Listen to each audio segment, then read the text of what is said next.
algunos de los huesos. Esta es una imagen de Gray, y como bien decía ahorita Ramsés, está compuesto por 22 huesos. Aquí, por supuesto, no cuentan los huesecillos del oído. Son inmóviles, excepto en el caso de la mandíbula, como ya lo habían preguntado o comentado por ahí. Y se unen, también lo comentaron ahorita, entre sí por medio de suturas. A la porción superior se le denomina calota o cavidad craneal también. Y en ella, también ya mencionó ahí uno de sus compañeros, vamos a encontrar nosotros en su interior al encéfalo. La porción inferior es considerada como el viscerocráneo, entonces la otra porción de huesos se les denomina el neurocráneo. También al viscerocráneo se le denomina esqueleto facial. Veamos nosotros entonces que los huesos del esqueleto facial tenemos pares e impares. El que acaban de mencionar ahorita, ¿verdad? El impar es el vómer. Todos los demás son pares, es decir, tenemos dos nasales, ahí ven ustedes separados a los lados de la parte superior del viscerocráneo. Tenemos palatinos porque guardan relación con lo que es el paladar. Lagrimales también, por la relación con las lágrimas. Los huesos cigomáticos, que son los que sobresalen los pómulos, o malares también se les denomina de esa manera, que son los que le dan mucha estética al rostro, sobre todo en el sexo femenino, ¿verdad? Los maxilares, que son 2 en etapas tempranas de la vida, y las conchas nasales inferiores. ¿Por qué nada más se mencionan las conchas nasales inferiores? Porque, como bien lo dijeron hace rato, hay un hueso que es el etmoides, que se relaciona con el neurocráneo y el viscerocráneo, y en ese hueso es donde vamos a encontrar las otras conchas nasales. Digo las otras porque va a haber unas conchas nasales superiores y otras que están intermedias entre las conchas nasales superiores e inferiores, que serán las intermedias. Los huesos que conforman a la calota, pues también ya lo mencionaron ahorita ustedes, hay pares y hay impares.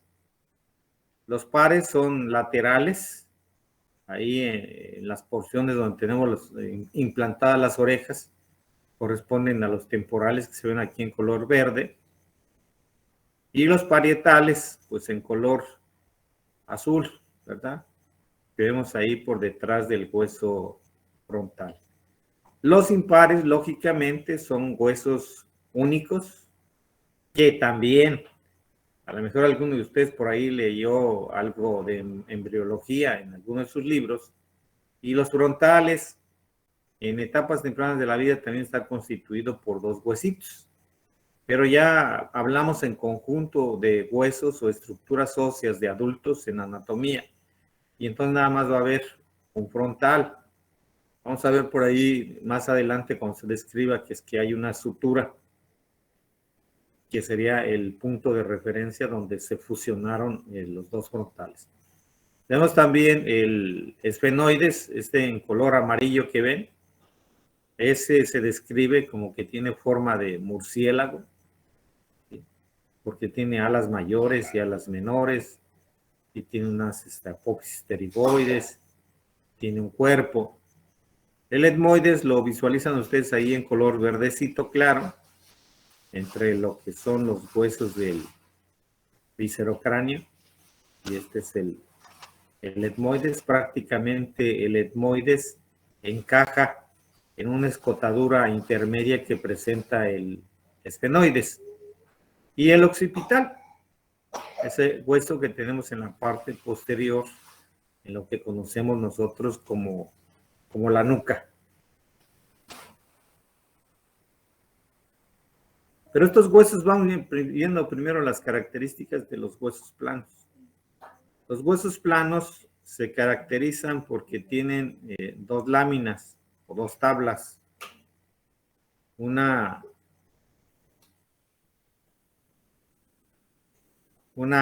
la tabla externa, que es la más superficial, y una tabla interna, que es la más profunda. Pero vean que entre las dos tablas estamos acostumbrados a ver lo que es hueso compacto y hueso esponjoso. Vean que entre ambas tablas tenemos ahí unos pequeños orificios. Es hueso esponjoso. A eso le denominamos nosotros lo que corresponde al diploe. ¿Sí? Ahora, por encima de lo que es la tabla externa, encontramos nosotros también una pequeña estructura de tejido conectivo que es el pericráneo. Pero alguien dirá, oiga, ¿y en el interior también hay? Sí, en el interior también hay. También hay una pequeña superficie de tejido conectivo que es el endocráneo. Y también podemos observar aquí que guarda estrecha relación con la tabla interna, una de las meninges, que es la dura madre. Por la parte superior, pues ya vemos los componentes de la piel con el cuero cabelludo. Aquí vamos a encontrar nosotros que hay una aponeurosis que está por arriba del cráneo y entonces es la aponeurosis epicraniana, durísima, de poder desprender del cráneo. Hay tejido graso, pero también hay muchos vasos. En el cráneo, no sé si alguno de ustedes alguna vez haya sufrido algún accidente, lo hayan descalabrado o se haya golpeado accidentalmente con algún objeto, alguna mesa, ¿verdad? Y se haya generado una lesión en la piel y notan que sangra mucho. Si no se comprime, escurre en sábana el sangrado, porque lo que es el cuero cabelludo está muy irrigado, tiene muchos vasos. Y también pues encontramos el pelo, ¿verdad? Muy gruesa, vean que la piel, su capa es muy gruesa, así como las plantas de los pies, truena cuando se está suturando y por supuesto también está muy enervado y pues es muy doloroso. Pero afortunadamente lo que es la anestesia pues nos ayuda a cubrir esa situación. Entonces, esto que ven aquí primero es una vista frontal y vean que tenemos una zona superior que corresponde a la frente y una zona inferior que corresponde a las órbitas o cavidades orbitarias y a la región nasal. Pero vean que en la región nasal también tenemos la órbita o cavidad nasal. Vemos la presencia de los maxilares y la mandíbula. ¿Sí? Entonces, en esta vista frontal, ¿qué tenemos que aprender? ¿Qué huesos son los que visualizamos? Y aquí podemos visualizar lo que es el hueso frontal. Visualizamos parte de los parietales, los temporales en color verdecito. Y aquí estos que se asoman son las alas mayores del hueso esfenoides. Pero vean que también en la cavidad orbitaria hay huesitos de color amarillo.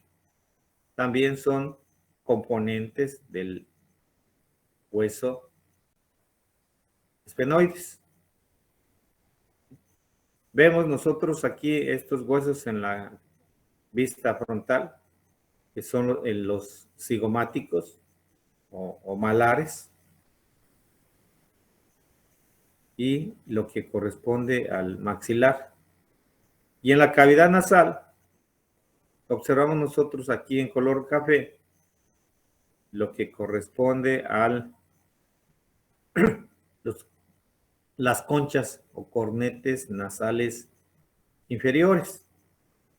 Observamos nosotros también que se asoman en color verde componentes del hueso, decíamos, etmoides.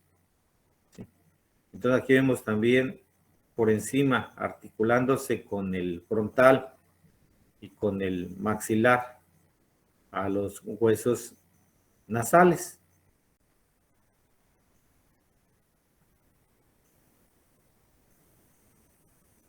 Y acá en la parte inferior, vean que hay una pequeña apófisis, se llama apófisis estiloides del hueso temporal. Fíjense, estas imágenes de Gray nos ayudan mucho porque su color nos indica la prolongación de la estructura ósea.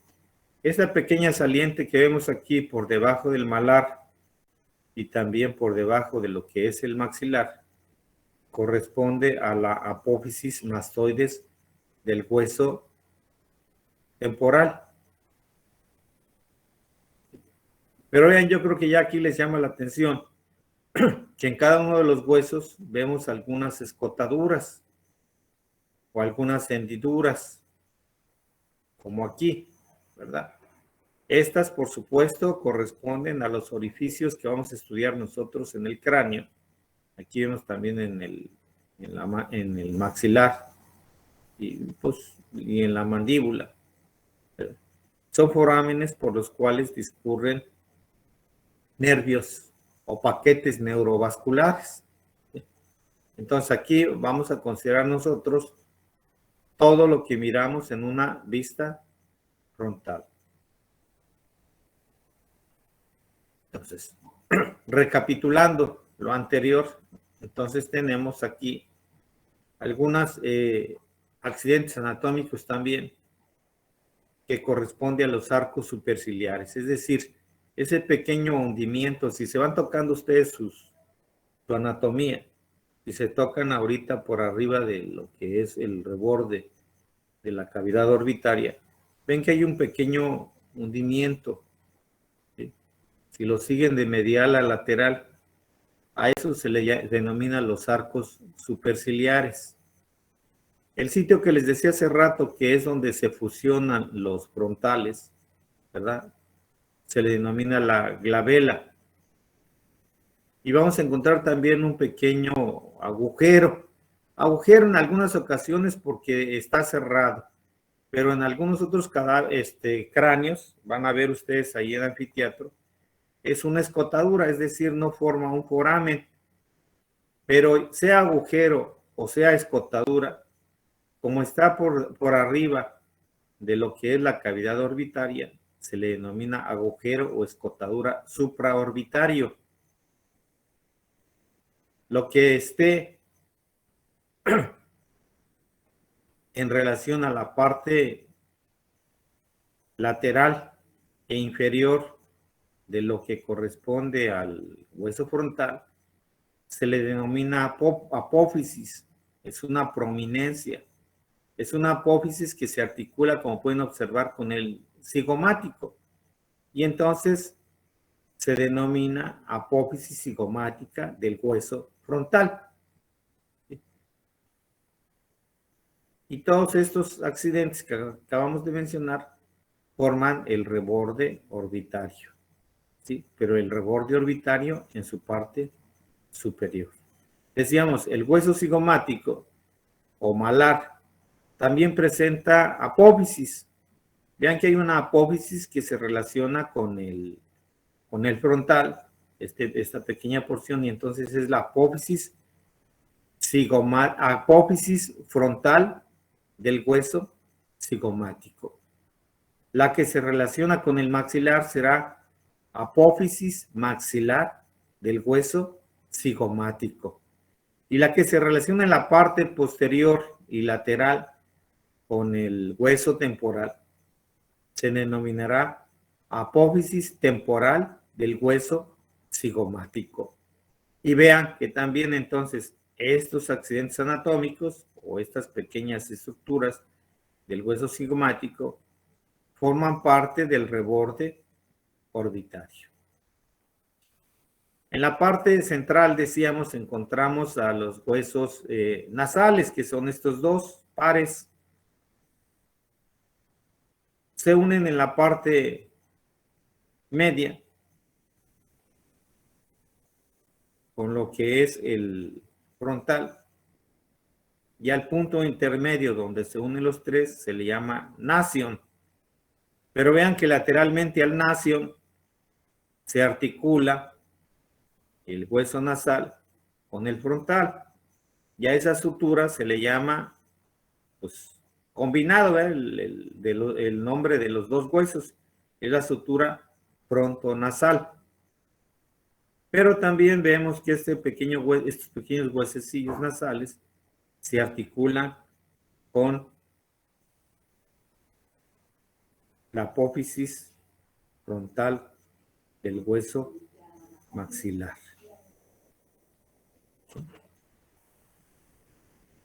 Tenemos otro orificio. Hace rato les decía yo el agujero o la cavidad nasal, que se denomina agujero piriforme. Echen la imaginación y van a ver que tiene una forma de pera, por eso se le denomina piriforme. Y entonces este está limitado, este agujero piriforme, por la parte superior por los huesos nasales y por la parte lateral e inferior por los huesos maxilares. Decíamos que aquí vamos a encontrar nosotros algunas estructuras, como son las crestas nasales y la concha nasal inferior. En el hueso maxilar ya propiamente encontramos la apófisis cigomática del hueso maxilar, que es esta porción que se articula con el hueso cigomático. Decíamos la apófisis frontal del hueso maxilar que se articula con el hueso frontal. Todo esto que no constituye apófisis conforma lo que es el cuerpo del hueso maxilar y forma parte también, ¿verdad? Decíamos de lo que corresponde a la cavidad nasal o al agujero piriforme. Vean que lateralmente el hueso maxilar presenta dos pequeños agujeros que están por debajo de la cavidad orbitaria. Entonces se denominan agujeros infraorbitarios. Pero en la parte inferior, en todo su reborde, el hueso maxilar presenta apófisis. Apófisis en las cuales se incrustan cada uno de los dientes o de las piezas dentales. Y a eso se les denomina apófisis alveolares. Ya les mencioné ahorita que forma parte del reborde orbitario también, ¿verdad? Entonces vemos aquí que hay tres huesos que forman el reborde orbitario, lo que es el frontal, el cigomático y el maxilar. Independientemente de que más adelante, cuando revisemos la cavidad orbitaria, vamos a ver que hay 7 huesos que conforman la cavidad orbitaria. Ahorita ya mencionamos aquí también al hueso esfenoides, pero también en la pared medial de cada cavidad orbitaria vamos a ver que también lo conforma el hueso etmoides y también una pequeña porción del hueso palatino. La mandíbula, que a pesar de que por ahí unos compañeros, ¿verdad? El día de ayer, antes del inicio de la clase, mencionaba de que algunos libros no consideran a la mandíbula como parte de la cabeza y otros sí lo mencionan, pero en sí les decía de que como es un hueso que solamente se articula, por eso es que lo sacan de contexto de lo que es el cráneo o la cabeza algunos autores. Sin embargo, la mandíbula pues también tiene un cuerpo que es la porción más voluminosa de este hueso. Al igual que el maxilar, presenta una porción alveolar donde se incrustan cada una de las piezas dentales. Presenta una base, ¿sí? O más bien, y en esa base presenta una protuberancia, ¿sí? Unos tubérculos y también los agujeros mandibulares, ¿sí? Vamos a ver más adelante cómo estos forámenes que tenemos aquí a nivel de la mandíbula por la parte anterior, por la superficie interna y superior en una de sus ramas, vamos a ver que también hay otro orificio. Por ese orificio es por donde va a ingresar el paquete neurovascular, va a discurrir por todo el interior de la estructura ósea y finalmente van a salir a través de los forámenes mentonianos o agujeros mandibulares. Vamos a ver que también hay crestas y líneas en la parte interna de cada una de estas estructuras. Pero estos serían los huesos que observamos nosotros entonces en una visión anterior. Decíamos los frontales, el cigomático, los nasales, el maxilar y la mandíbula, acompañado de todos los accidentes que acabamos de mencionar ahorita. También se denomina a las visiones normas, en algunos libros lo van a encontrar como visión anterior o norma frontal, porque el hueso de mayor tamaño que predomina en la visión, pues es el hueso frontal en este caso, y porque a todo lo que se encuentra hacia la parte anterior ya vimos que se le denomina también frontal y a lo que está en la parte posterior, pues será dorsal. La visión lateral o norma lateral está compuesta también por regiones. La región de la calota, ¿verdad? La región de la calota conformada por el hueso frontal, el hueso parietal, el hueso occipital, el hueso temporal y lo que es, decíamos, el hueso esfenoides, ¿sí? En la porción de la calota. Pero tenemos también que hay huesos o estructuras óseas que conforman esta visión lateral, que corresponden al esqueleto facial o viscerocráneo, y en la cual podemos observar nosotros a los huesos nasales, al hueso maxilar y al hueso cigomático, y la mitad de lo que conforman la mandíbula. Entonces, en la porción lateral de la calota vamos a encontrar algunas suturas como la que ya mencionaba ahorita el compañero, ¿verdad? La sutura lambdoidea, que es el sitio donde se articulan los huesos parietales con el occipital. La sutura coronal, porque tiene forma de corona o es el sitio, si lo quieren asociar ustedes, donde normalmente le colocan la corona a las reinas en los certámenes de belleza, y se denomina sutura coronal porque va de lado a lado como si fuera una corona, y ahí se articulan los huesos, como pueden observar, los parietales con el hueso frontal. Tenemos una sutura que se llama esfenoidea. En esta sutura esfenoidea participan la articulación del hueso esfenoides con el hueso frontal, del hueso esfenoides con el parietal y del hueso esfenoides con la porción escamosa del hueso temporal. Por eso se denominan de esta manera. Como ven, hay ahí un pequeño orificio, digo, una pequeña ruedita, donde se le llama la sutura esfenoparietal. Este es el punto más débil del cráneo, porque las láminas, la porción lateral de nuestro hueso esfenoides es muy delgadito, y si han visto películas donde se suicida la gente, normalmente es el sitio donde se pone la pistola. Si alguien sabe de artes marciales, sabe que si llega a golpear una persona en esta zona, puede producir la muerte por el impacto de las estructuras que encontramos aquí y la debilidad del propio cráneo.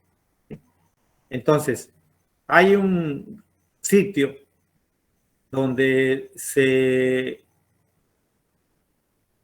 confluyen varias estructuras óseas, y vemos que hay uno anterior, que es ¿verdad? Donde confluyen aquí, decíamos, el frontal, el parietal, el esfenoides y el temporal, y se le llama terium. Y en la parte posterior, en relación también con el hueso temporal, se articulan el temporal, el occipital y el parietal, y a ese punto se le llama asterio. Vemos que hay una porción del hueso temporal que se le llama la escama del hueso temporal, y entonces este sitio es donde, de acuerdo con la relación de la estructura o de la porción escamosa del hueso temporal, se le denomina sutura escamosa. Vemos otra porción donde el parietal se articula con la porción superior de la apófisis mastoides, y entonces se le denomina sutura parietomastoidea. Pero también esta porción mastoidea del hueso temporal se articula con el occipital, y entonces se le denomina sutura occipito-mastoidea. En relación con el hueso temporal, decíamos, tiene su porción escamosa.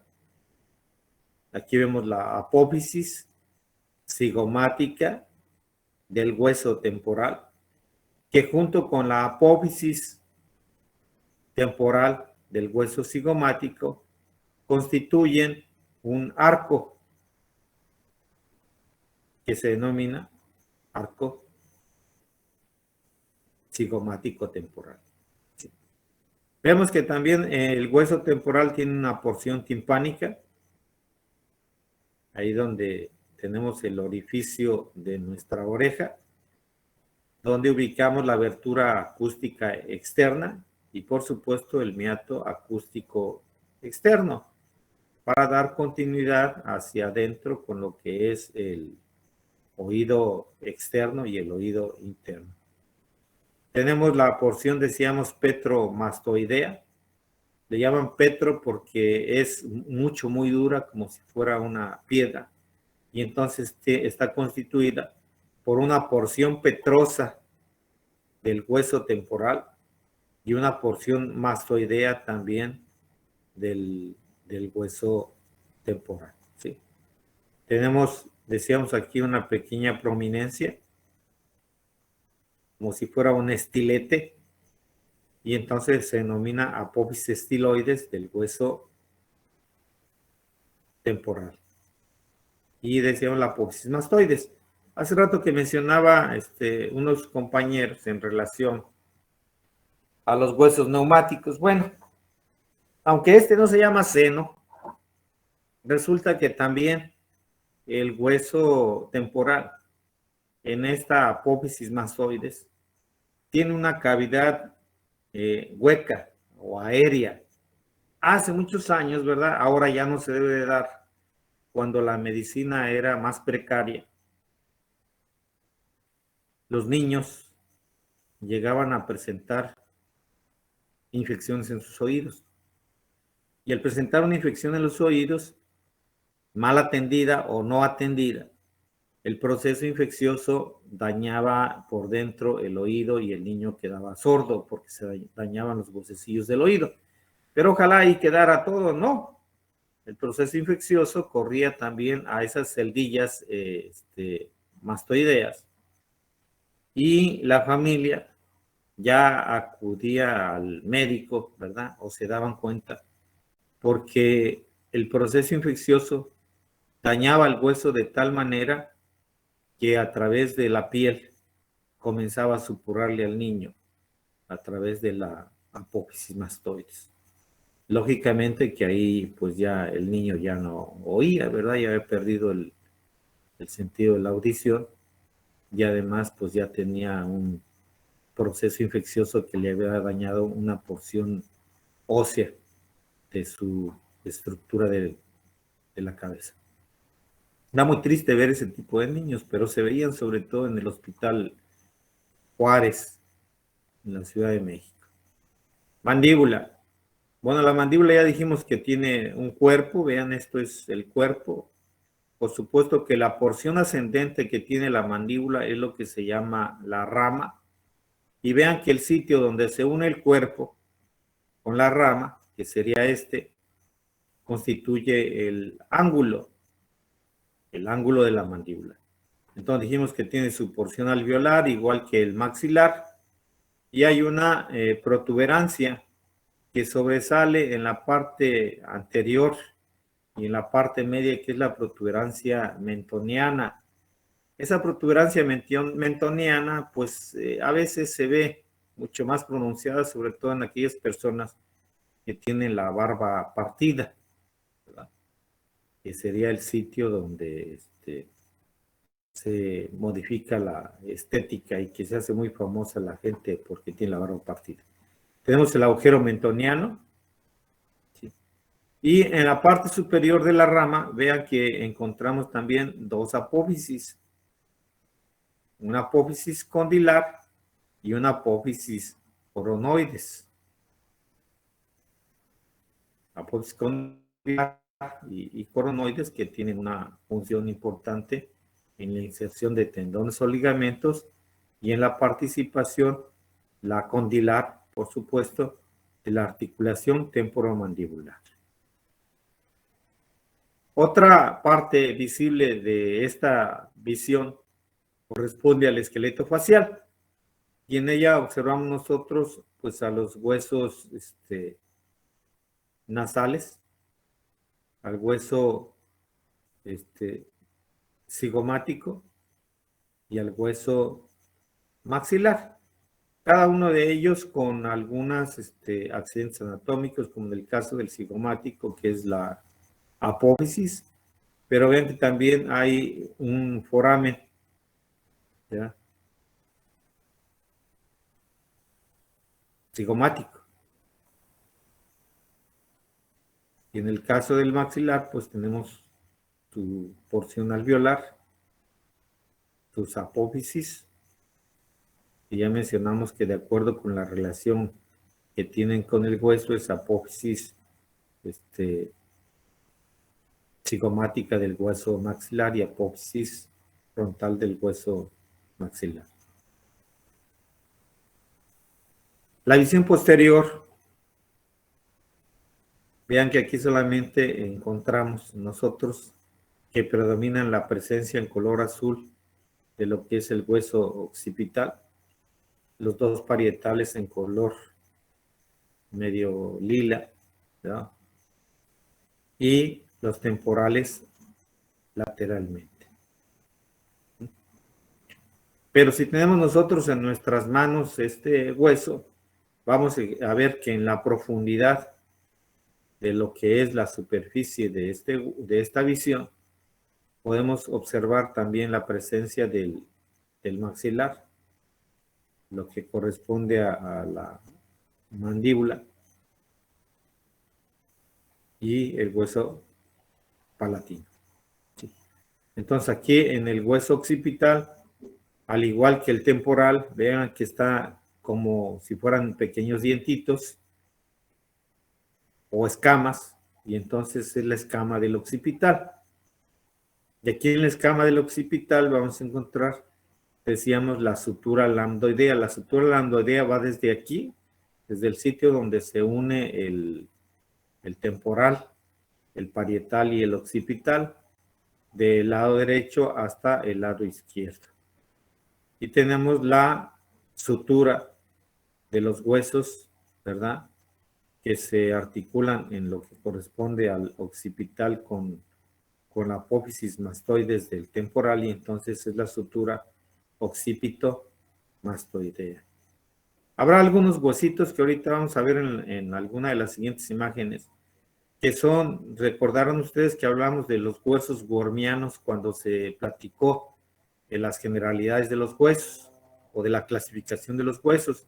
Se les denomina wormianos o suturales porque están entre las suturas, pero solamente los vamos a encontrar estos pequeños huesitos predominantemente en la sutura lambdoidea, es decir, entre el occipital y los parietales. Hay una prominencia que observamos nosotros, si ustedes se tocan ahorita la parte posterior de su cráneo, de su cabeza, hay una pequeña protuberancia, es la protuberancia occipital externa.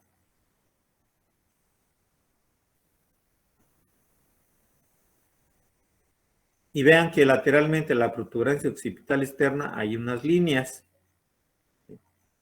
Entonces las que están arriba, pues lógicamente se llaman líneas nucales superiores. Las que están por debajo son líneas nucales inferiores.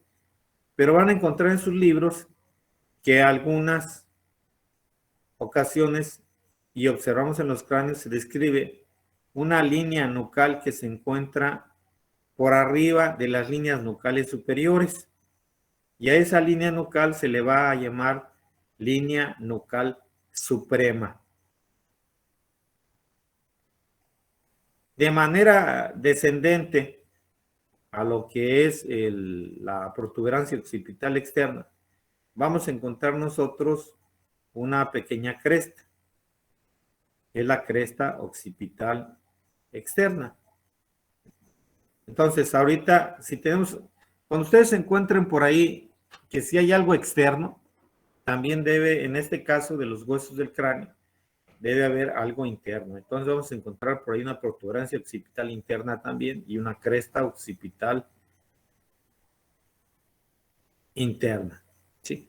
Ahora, el punto donde se unen las líneas nucales superiores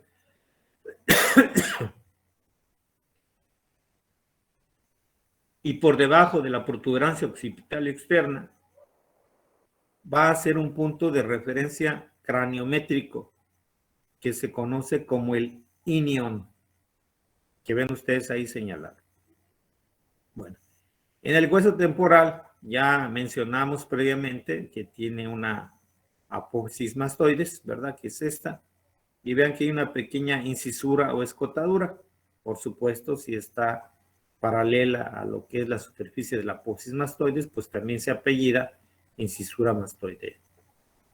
Y en el caso del hueso parietal o de los huesos parietales, tenemos que hay una sutura media que une a los dos parietales. Y entonces será la sutura sagital o media. Y la otra sutura que guarda relación de los parietales con la porción mastoidea de lo que es el hueso temporal, pues será la sutura parieto-mastoidea. Este cráneo, no se olviden esta imagen, porque así, como lo ven, se van a encontrar el cráneo que les he platicado del Triángulo de los Incas del Perú. Vean cómo esto sería todo el hueso occipital. Pero vean cómo aquí aparece un pequeño triángulo y se ve separado como si se tratara de dos huesos. Estos pequeños huesecillos que ven entre la sutura, estos son los wormianos o huesos suturales. Y vean que solamente, bueno, ustedes se van a disipar ese comentario que les estoy haciendo cuando estén en el anfiteatro y revisen y van a ver que solamente aquí van a encontrar. En ninguna otra sutura van a encontrar ese tipo de de huesecillos. La visión superior o norma vertical, vean que predomina la visión del hueso frontal, de los dos parietales y una pequeña porción del hueso occipital, conformando lo que denominamos, decíamos, la calota. Y en ella vamos a encontrar la sutura coronal en forma de corona. Ya decíamos que entre el hueso frontal y los dos parietales, la sutura sagital dada entre los dos huesos parietales y la sutura lambdoidea dada entre lo que es el hueso occipital y los dos parietales. ¿Sí? Y decíamos que el punto donde se unen la sutura sagital con la sutura coronal se le denomina vedma, punto craniométrico también, y al punto donde se unen las dos, la sutura sagital y la sutura lambdoidea, se le denomina lambda. Lateral y hacia la parte posterior de lo que son los huesos parietales, vean que hay dos pequeños orificios. Esos son los agujeros parietales. Agujeros parietales por los cuales van a discurrir venas emisarias del seno longitudinal superior. Cuando nos hablen de los senos, vamos a ver la importancia de estos forámenes emisarios. Y desde aquí ya debemos de considerar la importancia de estos forámenes emisarios, porque en una lesión de cuero cabelludo, a través de estos forámenes emisarios, es como se puede adquirir una meningitis. La visión inferior o norma basal constituye ciertos límites en la base de nuestro cráneo. En la parte anterior tenemos lo que son los dientes incisivos. En la parte posterior, las líneas nucales superiores. Y en la parte lateral, las apófisis mastoides y los arcos cigomáticos. Esos van a ser los límites de la visión inferior. Entonces, al describir esta vista, observamos que en la parte anterior tenemos todos los dientes y lo que es el paladar óseo. En la parte media tenemos la porción posterior del paladar duro hasta el borde anterior del agujero o foramen magno, es decir, desde aquí hasta acá. Y la parte posterior pues, va a ir desde el borde anterior del agujero magno, lógicamente, hasta las líneas nucales superiores. De esa manera, entonces, vamos a encontrar que hay dos regiones. Una región palatonasal y una región esfenopetromastoidea. En la región palatonasal tenemos, decíamos, en la parte anterior los dientes y el paladar óseo. Sí. En la parte anterior vemos también lo que corresponde a los arcos alveolares.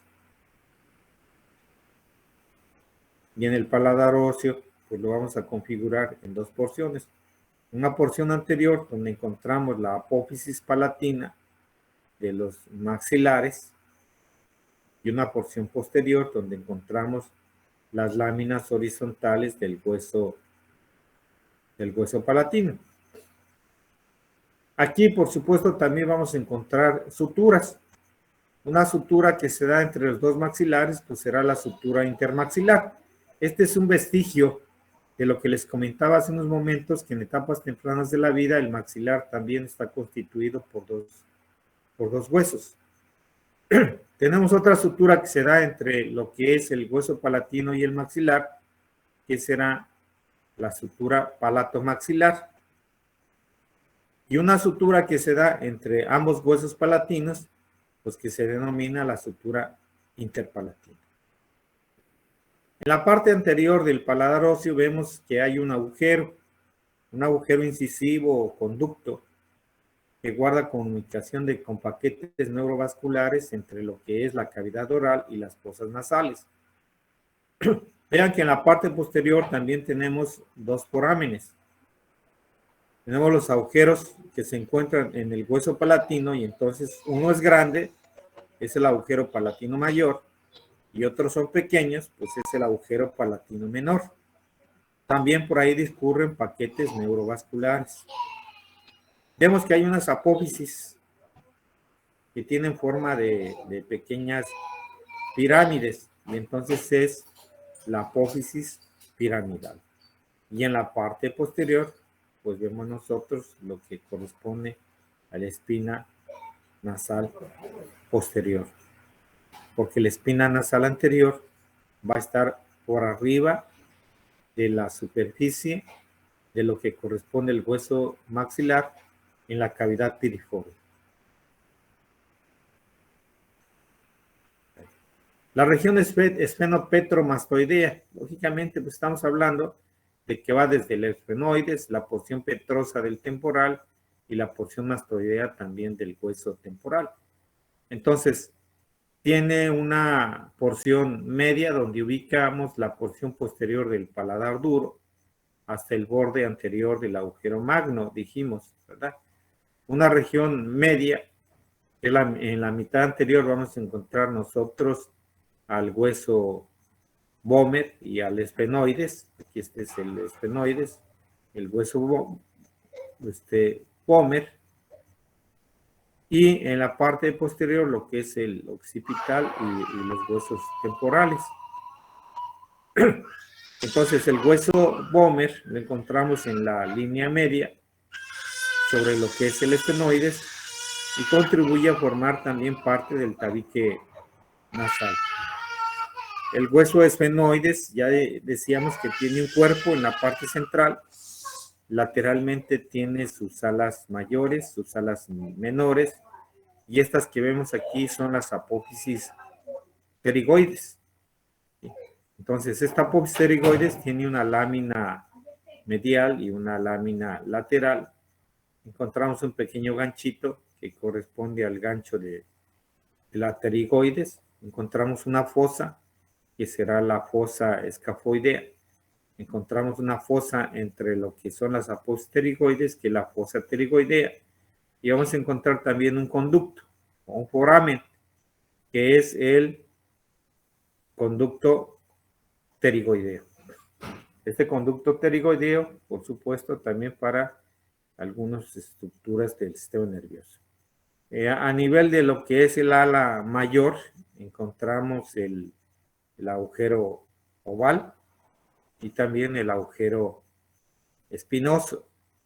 En la mitad posterior vemos al occipital, que tiene una porción basilar, lo que constituye en esa porción basilar encontramos también el agujero rasgado, que vamos a ver más adelante la importancia que tiene, y un conducto carotidio o canal carotidio, por donde discurre, por supuesto, los vasos carotídeos.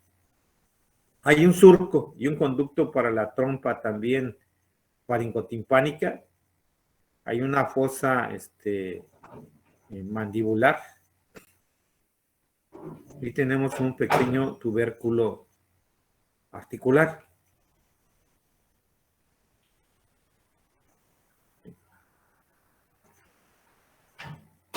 En la región occipital vemos la parte que se desprende de la parte posterior del borde anterior del agujero magno hasta las líneas nucales superiores, ya lo mencionamos previamente. Entonces tenemos al occipital y a los temporales en la parte posterior. El occipital en relación con el agujero magno, lo que es la escama con su cresta, sus líneas nucales inferiores y superiores, la protuberancia occipital externa, y en las porciones laterales, pues los cóndilos del occipital, que es el sitio donde se articula la primera vértebra cervical. Ahí vamos a encontrar también una fosa y un conducto condilar y el conducto del hipogloso, el agujero yugular también para la yugular. Y en la porción temporal, pues decíamos la porción mastoidea, donde encontramos la apófisis mastoidea y el proceso mastoideo, la incisura mastoidea, la pequeña apófisis estiloides y el agujero estilo mastoideo.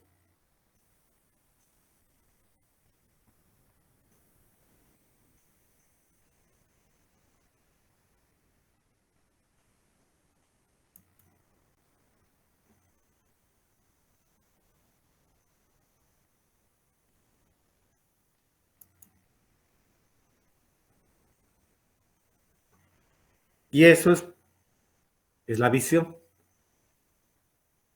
o las visiones del cráneo, ¿sí? Que prácticamente ahorita con la descripción que vamos haciendo, pues ya le fuimos adentrando un poquito a lo que es el contenido de algunos accidentes anatómicos de cada uno de los huesos. ¿Sí? Esta información es sacada, por supuesto, de Gray, para que quien guste darle una revisada más amplia, porque aquí es un resumen muy breve, entonces lo revise en Gray. A mí me gusta Gray sobre todo porque la parte de la base la divide en esas dos regiones, en una anterior y otra posterior. Y ningún otro libro lo describe como él. Y porque esta visión que él genera, que Gray genera en cuanto a la base, nos permite entender mejor todo lo que son los forámenes para efecto de visualizar después las estructuras que discurren por ahí.